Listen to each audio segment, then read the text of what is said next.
Et donc nous voilà pour la deuxième partie du 9e épisode de ce podcast, consacré à ce petit jeu d'auteur comme... ce jeu intimiste. Intimiste.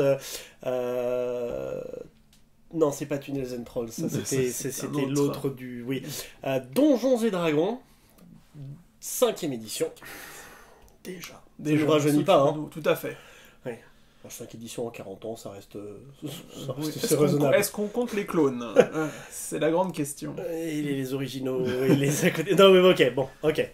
Voilà, Donjons et Dragons, 5e édition. Jean-Baptiste va nous parler du fameux triptyque de base, qui est depuis la première édition, qui est en fait la version avancée, enfin bon, mais en tout cas, depuis quelques années, Donjons et Dragons ne sort que par 3. Voilà, alors donc je te remercie d'avoir ruiné complètement mon introduction, mais bon, j'ai l'habitude venant de toi. Alors effectivement, donc j'avais préparé quelque chose de très, très intelligent, très stylé. Je vais essayer quand même de me rattraper. On en reparlera après le podcast. Bref, à une époque, coexistaient deux versions de Donjons et Dragons, à savoir la version DD basique et la version ADD. Advanced Dungeons and Dragons. C'est ce Advanced Dungeons and Dragons qui a mis en place le concept du triptyque. Voilà. Je t'aide. Voilà, c'est que du bonheur. Histoire de bosser un petit peu les biceps et les triceps en faisant du JDR. Donc, c'est ADD qui a lancé ce concept de triptyque. Basic Dungeons and Dragons, lui, avait une toute autre vision des choses, à savoir un système d'apprentissage progressif donc avec une boîte pour les niveaux 1 à 3, la boîte donc basique, une boîte expert, etc. Moi, en tant que rôliste, mon ADN, c'est plutôt des dés basiques. C'est-à-dire que, fondamentalement, le monde merveilleux dans lequel j'aimerais vivre, c'est encore ce monde-là, où avec donc les deux bouquins de la boîte basique et le bouquin de la boîte expert, on avait de quoi jouer toute une vie, avec des persos qui allaient du niveau 1 au niveau 14, pour, voilà, cette épaisseur. Maintenant, ça, c'est mon monde idéal. D'accord, hein, bestiaire inclus, voilà. Règles pour devenir des lords, etc. Il y a tout, quoi. Il y a tout, voilà. Ça, c'est mon petit monde idéal. Mais il faut parfois se confronter à la dure réalité des choses, à savoir ces trois-là. Donc, je le dis une fois, et puis ensuite, je vais faire une critique un peu plus posée. Je dis ça, pour moi, ça, c'est trop.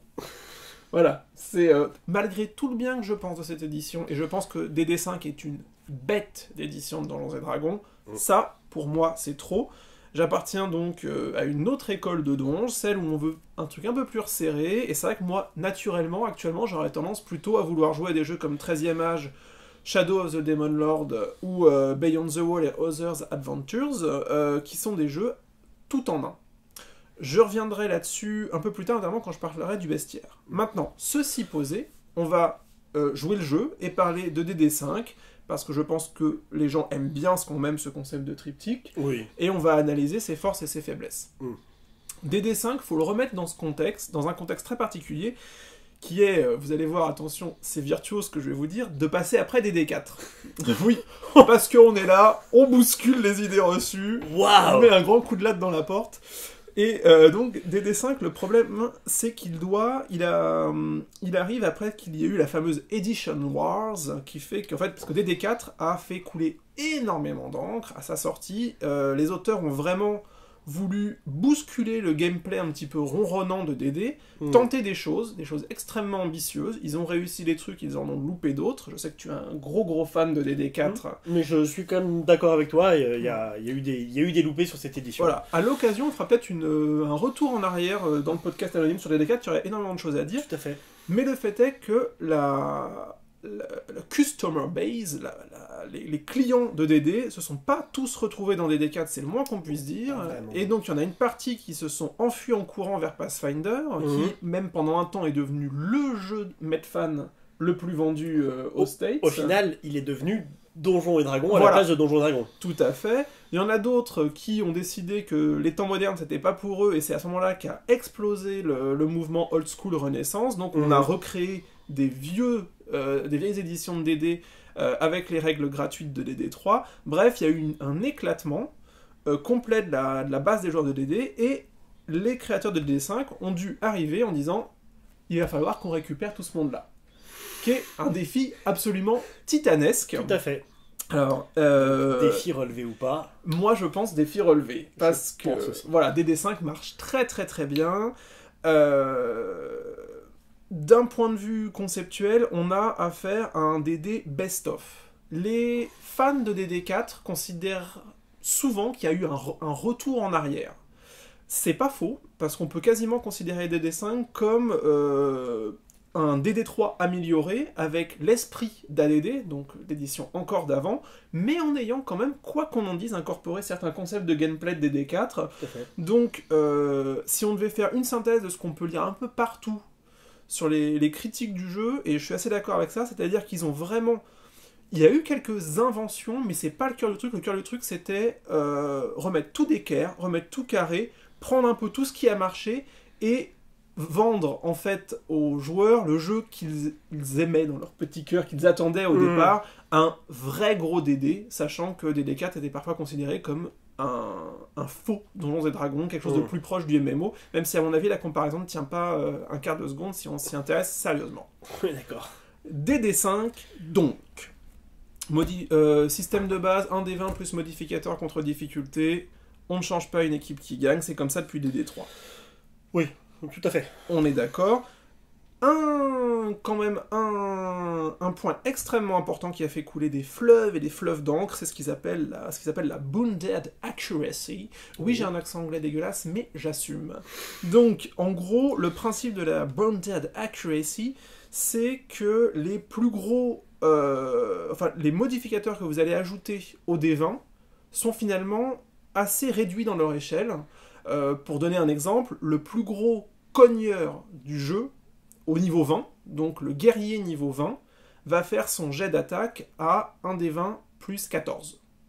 Tout compris. Épée magique compris.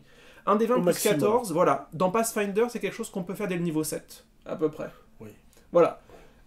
Pareil, au niveau le voleur, son plus gros jet de discrétion, il va le faire à 1 dé plus 17, et sachant qu'il peut obtenir un tel score parce que c'est le voleur uniquement. Hein. Toutes les autres classes pourront pas y arriver. Donc on est sur un ensemble de bonus à ajouter au D20 qui est beaucoup plus ramassé que dans toutes les autres éditions. Ce qui donne beaucoup d'importance à l'aléatoire du D20, et ce qui va en fait lisser le monde. Et là on revient vers des conceptions un peu plus old school de donge, à savoir que comme votre classe d'armure par exemple ne va pas progresser énormément, bah, une phalange d'orques, même au niveau 20, vont réussir à vous toucher régulièrement, très régulièrement même. Et donc, on revient vraiment complètement sur l'héritage de l'ED3, à savoir cette espèce d'escalade complète des chiffres en permanence. On n'est pas du tout dans cette logique-là. Donc ça, c'est vraiment un des points centraux. Ouais. Ça m'a... Quand j'ai lu ça m'a complètement rappelé la campagne AD&D Dragon's Mountain, où globalement c'est fait pour des persos de AD&D niveau 10+, donc déjà pas trop mal, où 95% des ennemis qu'on affronte c'est des kobolds, avec un demi-dé de vie, sauf qu'ils ont le nombre, le lieu, les pièges, et c'est de la guérilla, et qu'au final... On apprend aux joueurs de niveau 10 à avoir peur du monstre de niveau 1,5 en fait. Ce qui pour moi est un réflexe sain. Enfin, oui, si on veut un univers qui se tienne, au bout d'un moment, il faut pas remplacer les orques par des orques guerriers niveau 8 passer un certain stade, sinon les orques servent plus à rien. C'est ça. C'est pas et l'avantage c'est qu'avec des D5 ça a l'air encore moins artificiel que ça avait été fait dans un DD. C'est implémenté dès le départ, donc il y a ça. Autre concept extrêmement important qui est celui de l'avantage des avantages, c'est-à-dire que fini les... plus 2 dans telle situation, moins 4 dans d'autres, etc. Si on a l'avantage dans une situation, au moment de lancer son D20, on en lance 2, on garde le meilleur. Si on a le désavantage, on en lance 2, on garde le moins bon. Ça résout 95% des situations. Il y a un ou deux modificateurs qui traînent sur certaines situations très précises, mais ça résout 95% des situations en jeu. C'est extrêmement pratique. C'est d'ailleurs le truc qui s'est répandu comme une traînée de poudre dans quasiment toute la sphère des dés, puisque maintenant, quasiment tous les DD qui sortent, il y a un avantage, des avantages qui traînent quelque part. On n'en a pas parlé, mais dans Barbarian of Lemuria, il y a la notion où au lieu de lancer 2d6, on lance 3d6, on garde les deux meilleurs ou les deux plus mauvais. Tout à fait, à la limite, eux avaient... fait avant. Mais c'est pas non plus une vraie nouveauté, ils se sont inspirés de beaucoup de choses qui existaient, mais ils ont vraiment essayé de faire un truc... Édition best-of, complètement, ça je suis d'accord. Qu'est-ce qu'il y a d'autre de révolutionnaire? Si, il y a un truc qui est vraiment révolutionnaire, pour DD, pour la locomotive du mainstream, c'est le principe de pousser un peu plus le roleplay des joueurs. Avec tout leur système de... En fait, votre personnage, il est créé avec un background, qu'est-ce qu'il faisait avant d'être un aventurier, qui, en plus de vous filer des compétences supplémentaires, vous file aussi des traits, des objectifs, des idéaux... des défauts de personnalité, etc. plein de choses. Et sachant que si vous jouez le jeu, vraiment le jeu de rôle, et que vous jouez autour de ces trucs-là, le MJ va vous récompenser en vous donnant un jeton d'inspiration qui vous permettra de récupérer l'avantage sur une situation de votre choix. Ça, dans DD, dans le jeu de rôle, c'est quand même un truc assez révolutionnaire. C'est clair. C'est clair. On sait que certains jeux de D20 avaient déjà inclus un peu des notions de points d'héroïsme, de récompenser un peu le roleplay, mais c'est vrai que c'était toujours des éditions à part. Dans le D&D de base, alors, il y avait quelques petits trucs dans DD4, quand on lisait le Game Master Guide, il y avait quelques indications pour aider le roleplay et inspirer, mais c'est vrai que à la base, une règle de jeu qui le détermine clairement... Noir sur blanc. C'est assez...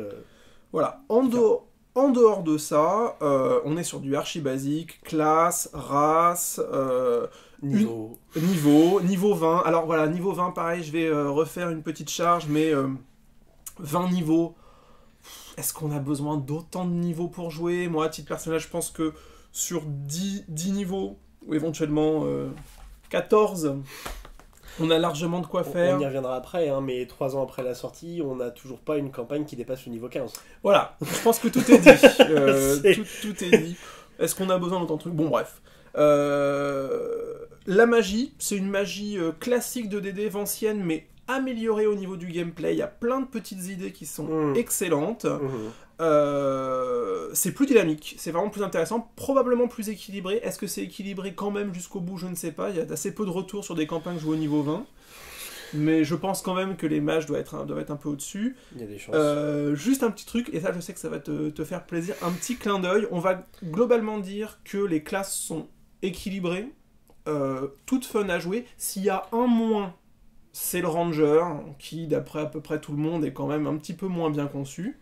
S'il y a un plus, c'est le paladin, qui est la classe la plus aimée sur tous les forums. Or, quand on connaît un petit peu DD4, on sait que le paladin de DD5 est la classe qui se rapproche le plus des mécaniques de DD4, avec ses différents types de smite qui sont planqués dans ses sorts, en fait. Oui. Donc que tous les joueurs de DD5 s'éclatent sur le paladin de DD5, alors que c'est quasiment une classe de DD4, c'est assez ironique, c'est assez rigolo, Je suis assez d'accord. Ça mérite d'être précisé.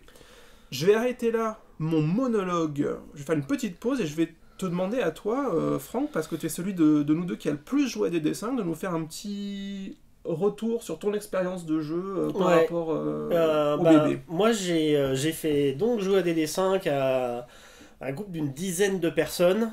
Globalement, il y avait toujours à peu près 5 à 7 personnes à table. On est vraiment pareil, toujours dans le côté old school avec un pool de joueurs et ils viennent quand ils veulent. Alors, sachant que la campagne qu'on jouait, c'était, j'en reparlerai après, c'était le premier volume de Tyranny of Dragons. Et c'est pas une campagne on n'est pas dans Dungeon Crawl avec les aventuriers qui attendent au village et qui viennent quand ils veulent. Mais on a géré ça, et ce qui était très drôle, c'est que sur les 10 joueurs que j'ai eu à ma table, il y en a un qui avait fait une fois une partie de D&D il y a 15 ans avec son grand frère. D'accord. Que des noobs. Dans le bon sens du terme. Ils étaient super demandeurs et on s'est mais vraiment éclaté. Et moi j'ai lu une fois le Player's Handbook. Et puis bah voilà, il y avait la règle d'avantage des avantages. Donc c'est simple, je me suis pas posé de questions, j'ai joué. J'ai maîtrisé. De temps en temps, un joueur avait un doute sur un des pouvoirs, on ouvrait le player pour vérifier un détail sur comment le sort il marchait. Je suis pas très sûr, Franck, qu'est-ce que ça veut dire quand le sort dit ça? Bon, parce que, bah, mine de rien, ça reste quand même très technique. Oui, ça reste très technique. C'est quand même un gros bébé. Ouais, hein. et puis, je suis pas sûr que ce soit facile pour quelqu'un qui débute dans le jeu de lire le player handbook et dire je m'y lance. Alors que pour la quatrième édition, c'était il y avait le système de cartes pour les pouvoirs et tout. C'est vrai que le bouquin est un peu plus didactique aussi. Pour un pur débutant, heureusement qu'il y a le starter set dont on a parlé dans l'émission d'avant, mais c'est vrai que pour un pur débutant, tiens Maurice, on fait partie ce soir, tu te débrouilles. Voilà les règles. Ouh, ça pique un peu. Alors, voilà les règles, mais tu sauras pas trop comment gérer le jeu. Tu veux savoir comment gérer le jeu? Bah tiens, voilà. Et les monstres? Bah voilà, tiens, lis les stat blocks. Donc ouais, c'est quand même violent par rapport aux petits bouquins où il y avait à l'époque, on rappelle. Rappelons-le. Voilà, on peut comparer les 3 bouquins par rapport juste au Monster Manual, quoi.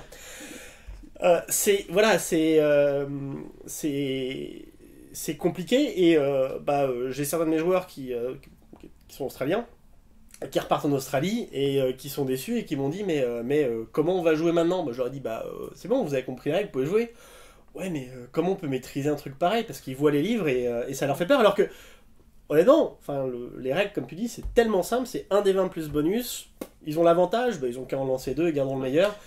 Mais il y a vraiment pas de questions à se poser. C'est fluide, quoi. Moi, comme je les comprends, et d'autant plus que honnêtement, et pourtant, j'ai la prétention d'avoir de la bouteille, notamment en termes de donjon, mais moi, ce que j'ai envie d'avoir comme bouquin de chevet, c'est le bouquin de règles du starter set. Oui. C'est pas ça, hein. Mais c'est Carrément. voilà. Mais bon, enfin. Alors, moi j'ai eu en fait une espèce de truc un peu particulier sur cette édition. Alors, c'est vrai, je suis un gros fan de la 4ème édition. C'était un bonheur pour les maîtres de jeu. C'était tellement simple de faire quelque chose qui était équilibré, cohérent, je etc. vais y revenir quand je vais parler du Monster Manual. Et honnêtement, en fait le système est simple, comme je dis, je donnais l'avantage ou le désavantage et on jouait et c'est tout. Bon, déjà le scénario, j'en reparlerai après, était pas forcément fabuleux, mais je me suis un peu fait chier en tant que maître de jeu. Ok. Pas à cause des joueurs, parce qu'on rigolait beaucoup, mais pour le maître de jeu, il n'y a pas grand chose à faire. À part donner l'avantage ou le désavantage, honnêtement, il n'y a vraiment pas grand chose à faire.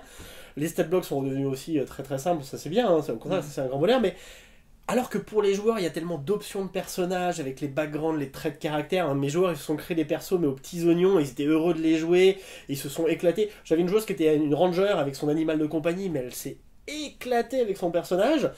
Ouais, je pense que c'est une édition qui est vraiment super pour les joueurs. Moi, en tant que MJ un peu ludiste, qui aime bien faire des choses, j'ai trouvé que l'édition, elle était un peu molle. Un peu molle. Okay. Alors, elle tombe super bien, voilà, elle est fun, mais voilà. Ouais, mais je suis... Là, pour le coup, moi, je te fais confiance parce que j'ai été juste joueur sur des dessins, que j'ai jamais été MJ. Je sais pas si je peux me retrouver dans ton expérience, mais bon, là, je vais faire mon boulot en termes de critique. On va s'arrêter là. Alors, c'est vrai que ça va vite pour un triptyque, mais bon, c'était le pari d'arriver à tout faire en une émission. Donc... Le Monster Manual, je vais le faire en dernier. On va faire le Dungeon Master Guide. Il est bien. Il est blindé d'objets magiques, comme toujours dans les Dungeon Master Guide. Blindé de conseils. Il y a des trucs qui sont assez intéressants. Vraiment, il se lit de façon très agréable. Il y a plein de petites idées que moi j'aime bien. Alors, une toute conne, c'est peut-être un détail pour vous, mais pour moi ça veut dire beaucoup. Tu étais MJ debout? Non, écoute, je ne rentrerai pas dans les détails. Mais...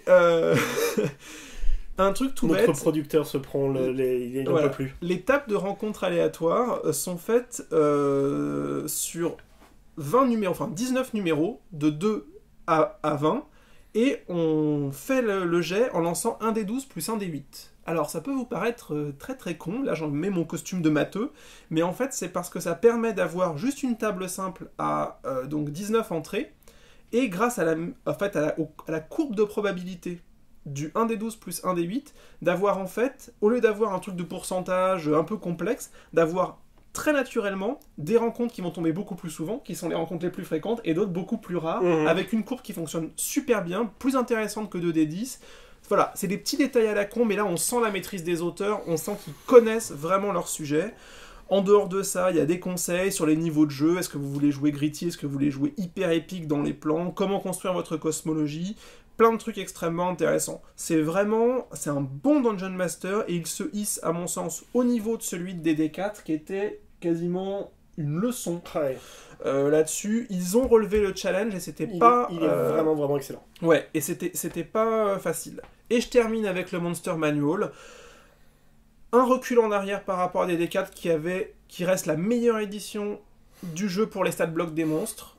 Ça reste beaucoup plus lisible que les D3, donc on est quand même sur quelque chose de très praticable. En termes d'ergonomie pure, on a que des monstres qui sont toujours sur une page, pas de monstres à cheval entre deux pages quand on feuillette, c'est quand même super pratique. C'est blindé d'idées, de références, le bestiaire est vraiment extrêmement vivant. Je ferai quand même une remarque, et je pense que je conclurai là-dessus, mais je pense que ça en dit long, c'est très révélateur. Sur ce Monster Manual, vous avez 36 pages sur les dragons. Voilà, 36 pages de dragons. Mais combien de pages sur les donjons? Alors je sais bien que c'est le monstre iconique du jeu, mais 36 pages de dragons, pour donner un exemple, sur Shadow of the Demon Lord ou sur 13e âge, l'ensemble du bestiaire, tout compris règles de création de bestioles, fait moins de 60 pages. Là on a 36 pages de dragons.